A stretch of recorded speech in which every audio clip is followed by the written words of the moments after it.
Hello प्यारे बच्चों, welcome to my YouTube channel. स्वागत है आप सबका स्टडी उषम चैनल पे।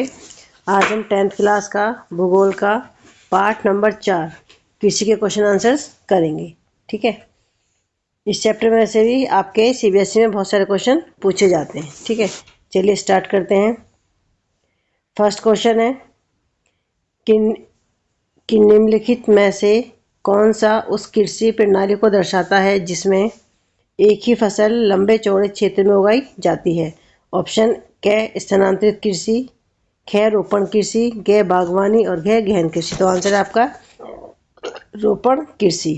अगला क्वेश्चन, इनमें से कौन सी रबी फसल है?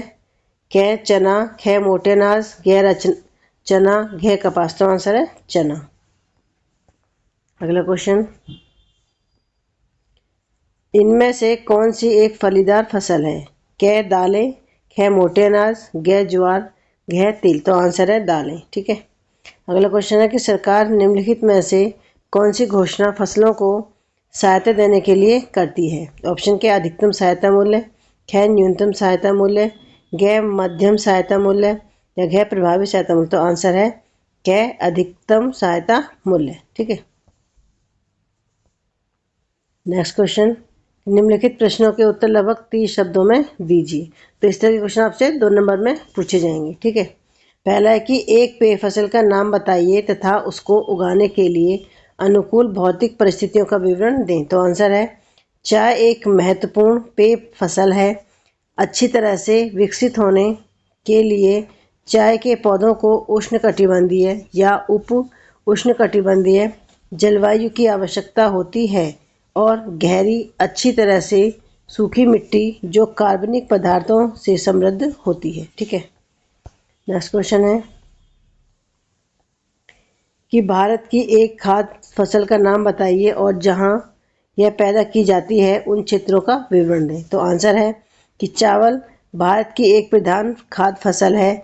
यह उत्तर पूर्वी भारत, तटीय क्षेत्रों और डेल्टा क्षेत्रों के मैदानों में उगता है। ठीक है, अगला क्वेश्चन कि सरकार द्वारा किसानों के लाभ के हित में किए गए संस्थागत सुधार कार्यक्रमों की सूची बनाएं। तो आंसर है कि विभिन्न संस्थागत सुधार किसानों के लाभ के लिए सरकार द्वारा शुरू किए गए हैं।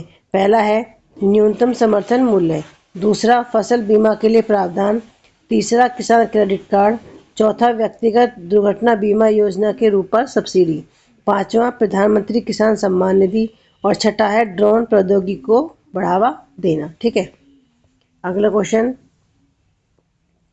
कि दिन प्रतिदिन कृषि के अंतर्गत भूमि कम हो रही है, क्या आप इसके परिणामों की कल्पना कर सकते हैं? आंसर है बढ़ती आबादी के साथ खेती के तहत भूमि का एक हिस्सा गिरता क्षेत्र गंभीर खाद्य अनाज की कमी को जन्म दे सकता है। यह बदले में खाद्यान्न के आयात को बढ़ाएगा जिससे अर्थव्यवस्था भारी ऋण के अधीन होगी। ठीक है, नेक्स्ट क्वेश्चन, निम्नलिखित प्रश्नों के उत्तर लगभग 120 शब्दों में दीजिए। पहला क्वेश्चन है कि कृषि उत्पादन में वृद्धि सुनिश्चित करने के लिए सरकार द्वारा किए गए उपाय सुझाइए। तो पहला है कि कृषि उत्पादन बढ़ाने के लिए सरकार ने कई उपाय किए हैं। पहला है प्रौद्योगिकी में सुधार, उच्च उपज वाले बीजों का विकास और उपयोग, मशीनीकरण को बढ़ावा देना। दूसरा है कृषि शिक्षा, कृषि विश्वविद्यालयों, पशु सेवा केंद्रों की स्थापना। तीसरा सिंचाई और जल प्रबंधन, नहरों और अन्य सिंचाई बुनियादी ढांचे का निर्माण और विस्तार। चौथा है वित्तीय और बाजार संबंधी सहायता, किसान क्रेडिट कार्ड योजना और संशोधित ब्याज अनुदान योजना के माध्यम से किसानों को ऋण सस्ता ऋण उपलब्ध कराना। पांचवा है भूमि सुधार, जमींदारी और बिचौलियों को समाप्त करके भूमि सुधार लागू किए गए। अगला क्वेश्चन है कि भारतीय कृषि पर वैश्वीकरण के प्रभाव पर टिप्पणी लिखें। तो आंसर है कि भारतीय कृषि पर वैश्विक प्रभाव सकारात्मक और नकारात्मक दोनों रहा है। सकारात्मक प्रभाव, पहला है कि वैश्वीकरण से भारतीय कृषि को वैश्विक बाजारों तक पहुंच मिली। दूसरा, निर्यात बढ़ा और आधुनिक तकनीकें आईं जिससे उत्पादन में वृद्धि हुई। तीसरा, खाद्य प्रसंस्करण जैसे उद्योग की स्थापना से रोजगार के नए अवसर पैदा हुए। चौथा, इंटरनेट और डिजिटल कनेक्टिविटी के कारण किसान वैश्विक कृषि रुझानों और सर्वोत्तम प्रथाओं के बारे में अधिक जानकारी प्राप्त कर सकते हैं। अब इसके नकारात्मक प्रभाव। पहला है कि विदेशी उत्पादकों की बढ़ती प्रतिस्पर्धा से स्थानीय किसानों को नुकसान हो सकता है। दूसरा, रासायनिक उर्वरकों और कीटनाशकों के बढ़ते उपयोग से मिट्टी की उर्वरता और जल संसाधनों पर नकारात्मक प्रभाव पड़ा है। तीसरा, तकनीकी प्रगति के कारण कृषि क्षेत्र में मानव संसाधनों में कमी आई है। चौथा, वैश्विक कीमतों में उतार चढ़ाव भारतीय किसानों की आय और घरेलू बाजार दोनों को प्रभावित करता है। अगला क्वेश्चन है कि चावल की खेती के लिए उपयुक्त भौगोलिक परिस्थितियों का वर्णन करें। तो आंसर है, पहला पॉइंट है कि चावल की खेती के लिए गर्म तथा आर्द्र जलवायु लाभकारी है। दूसरा, चावल के लिए 25 डिग्री सेल्सियस से अधिक तापमान, 100 सेंटीमीटर से अधिक वर्षा की आवश्यकता होती है। तीसरा, यह उष्ण कटिबंधीय जलवायु प्रदेशों की उपज है। अगला क्वेश्चन है कि कृषि भारतीय अर्थव्यवस्था की रीढ़ की हड्डी है, कथन के समर्थन में तर्क दीजिए। तो आंसर है कि कृषि को भारत की अर्थव्यवस्था की रीढ़ इसलिए कहा जाता है। पहला पॉइंट है कि रोजगार का सबसे बड़ा स्रोत। भारत की आधी से अधिक आबादी प्रत्यक्ष या अप्रत्यक्ष रूप से कृषि और संबद्ध क्षेत्रों पर निर्भर है। दूसरा, जीडीपी में योगदान। कृषि क्षेत्र देश के सकल घरेलू उत्पाद में एक महत्वपूर्ण योगदान देती है। तीसरा, कच्चे माल की आपूर्ति। यह खाद्य निर्माण, वस्त्र और अन्य उद्योग के लिए कच्चा माल उपलब्ध कराता है। चौथा, खाद्य सुरक्षा। यह देश की विशाल जनसंख्या के लिए भोजन की आपूर्ति सुनिश्चित करता है। पांचवा, विदेशी मुद्रा भंडार। चावल, गेहूं और कपास जैसी कृषि वस्तुओं के निर्यात से देश को महत्वपूर्ण विदेशी मुद्रा प्राप्त होती है। अगला क्वेश्चन है कि रोपण कृषि पर संक्षिप्त टिप्पणी लिखिए। तो आंसर है कि रोपण कृषि भी एक प्रकार की वाणिज्यिक खेती है। इस प्रकार की खेती में लंबे चौड़े क्षेत्र में एकल फसल बोई जाती है। रोपण कृषि उद्योग और कृषि के बीच एक अंतरप्रास्ट है। रोपण कृषि व्यापक क्षेत्र में की जाती है जो अत्यधिक पूंजी और श्रमिकों की सहायता से की जाती है। ठीक है। अगला क्वेश्चन है,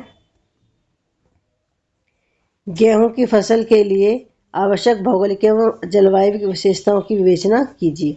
तो आंसर है कि गेहूं की खेती की फसल के लिए समशीतोष्ण जलवायु, ठंडे तापमान 10 से 15 डिग्री सेल्सियस और मध्यम वर्षा 50 से 70 सेंटीमीटर की आवश्यकता होती है, जिसमें बुआई के समय ठंडक और पकते समय धूप और शुष्क मौसम हो।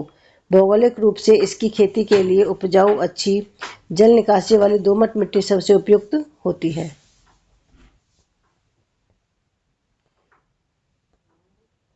और देखिए आपके लिए और एक्स्ट्रा एमसीक्यू क्वेश्चन है। ठीक है। पहला क्वेश्चन है कि निम्नलिखित में से कौन सी एक नकदी फसल नहीं है। तो देखिए जो गेहूं है, गेहूं नकदी फसल नहीं है, बल्कि चाय, कॉफी, तिलहन ये क्या है, ये नकदी फसलें हैं। कौन सी एक फसल खरीफ का उदाहरण है। गेहूं, तरबूज, सरसों ये रबी की है, जबकि चावल जो है ये खरीफ की फसल है। ठीक है। क्वेश्चन नंबर 3 है कि आपको मिलान करना है। ठीक है। देखिए रबी की फसल, तो ये हमारा मटर रबी की फसल है। ठीक है। इसके बाद खरीफ की फसल हमारा बाजरा है। ठीक है। और जायद सबको पता है खरबूज, और नकदी जूट। ठीक है। तो ऑप्शन नंबर सी हमारा बिल्कुल आंसर ठीक है। क्वेश्चन नंबर 4, गेहूं की कृषि के लिए आवश्यक कदमों को, मतलब इसमें लग कि आपको सबसे पहले हमें क्या करना चाहिए। देखिए सबसे पहले हम क्या करेंगे, खेत की जुताई करेंगे, उसके बाद में फिर हम बुआई करेंगे। ठीक है। उसके बाद सिंचाई करेंगे और लास्ट में क्या करेंगे, कटाई करेंगे। ठीक है। क्वेश्चन नंबर 5 कि निम्नलिखित में से सही कथन की पहचान कीजिए। कृत्रिम एवं दहन कृषि को मध्य प्रदेश में बेवर या दहिया भी कहा जाता है। ठीक है। दूसरा है कि कृत्रिम दहन कृषि को मणिपुर में पामलू भी कहा जाता है। तीसरा, कृत्रिम दहन कृषि को पश्चिम घाट में कुमारी भी कहा जाता है। तो इसके जो तीनों जो कथन है, ये तीनों ही पॉइंट बिल्कुल सही है। ठीक है। क्वेश्चन नंबर 6 कि चावल उत्पादन में भारत का कौन सा स्थान है। चावल उत्पादन में भारत का दूसरा स्थान है और प्रथम स्थान है वो है चीन का। ठीक है। प्रथम अगर आपसे पूछ ले तो प्रथम किसका है, प्रथम है चीन का। ठीक है। भारत का कौन सा स्थान है, भारत का दूसरा स्थान है। उस फसल का नाम बताइए कि जिसका उपयोग खाद्यान्न एवं चारा दोनों के रूप में किया जाता है। जो मक्का एक ऐसी फसल है जिसे खाने में और खाद्य और चारे दोनों के रूप में प्रयोग किया जाता है। ठीक है। क्वेश्चन नंबर 8, निम्नलिखित जानकारी के आधार पर फसल की पहचान कीजिए। यह एक रोपण फसल है। भारत में इसका उत्पादन बाबा बुदन की पहाड़ी पर आरंभ किया गया था। तीसरा, कि भारत में इसकी खेती आज भी नीलगिरी की पहाड़ियों के आसपास किया जाता है। चौथा, भारत में इसकी अरेबिक किस्म का उत्पादन किया जाता है। तो इसका जो आंसर है वो है हमारा कॉफ़ी। ठीक है। क्वेश्चन नंबर 9, निम्नलिखित में कौन सी एक रेशेदार फसल नहीं है? तो जो बाजरा है, बाजरा रेशेदार फसल नहीं है, बल्कि ये आपका ये कपास, सन और जूट, ये क्या है, ये रेशेदार फसलें हैं। ठीक है। अब आपको क्वेश्चन नंबर 10, सही मिलान की पहचान। जो जूट है, जूट को सुनहरा रेशा भी कहा जाता है। तो ये बिल्कुल सही, बाकी ये तीनों पॉइंट गलत हैं। ठीक है।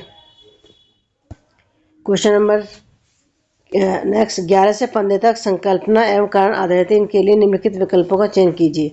संकल्पना अगर सही, संकल्प कारण सही है तो कारण संकल्पना की सही व्याख्या। ऑप्शन ए बी, कि संकल्पना एवं कारण दोनों सही है परंतु कारण संकल्पना की सही व्याख्या नहीं है। ऑप्शन सी में कि संकल्पना सही है कारण गलत है। और डी में संकल्पना गलत है परंतु कारण सही है। देखिए क्वेश्चन नंबर 11 है कि चावल की बुआई जून जुलाई में की जाती है। कारण है कि भारत में जून जुलाई मानसूनी मौसम होता है। देखिए इसमें हमारा ये ऑप्शन ए का मतलब है कि ये भी संकल्पना भी ठीक है और जो कारण है इसकी सही व्याख्या करता है। ठीक है। इसके बाद क्वेश्चन नंबर 12 है कि संकल्पना की गेहूं की कटाई अप्रैल मई में की जाती है। कारण है कि गेहूं का प्रमुख उत्पादक राज्य पंजाब है। देखिए इसमें ऑप्शन हमारा बी ठीक है। देखिए इसमें संकल्पना और कारण दोनों ठीक है, लेकिन जो ये संकल्पना इसकी सही व्याख्या नहीं करता है। ठीक है। क्वेश्चन नंबर 13 कि बाजरे खरीफ की फसल है।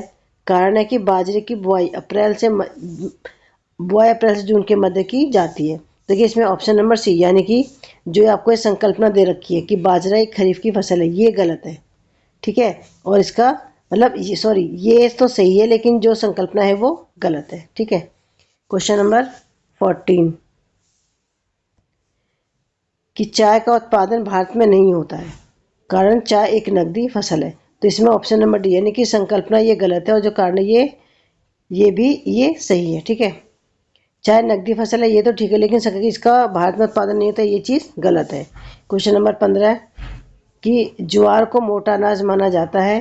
खैर ज्वार में पोषक तत्वों की भारी मात्रा होती है। तो इसमें देखिए हमारी संकल्पना भी ठीक है और कारण भी ठीक है और जो ये संकल्पना कारण की सही व्याख्या भी करता है। ठीक है। तो देखिए ये आपके बहुत ही इंपॉर्टेंट क्वेश्चन थे। अगर आपको क्वेश्चन अच्छे लगे तो प्लीज़ आप कमेंट करके ज़रूर बताएं। ठीक है। और साथी और बच्चों को भी शेयर करें ताकि और बच्चों को भी इसका फ़ायदा मिल सके। और जिन बच्चों ने मेरे चैनल को सब्सक्राइब नहीं करा है प्लीज़ चैनल को सब्सक्राइब करें, लाइक करें। ठीक है। आज की वीडियो में बस इतना ही। मिलते हैं आपसे नेक्स्ट वीडियो में। Thank you.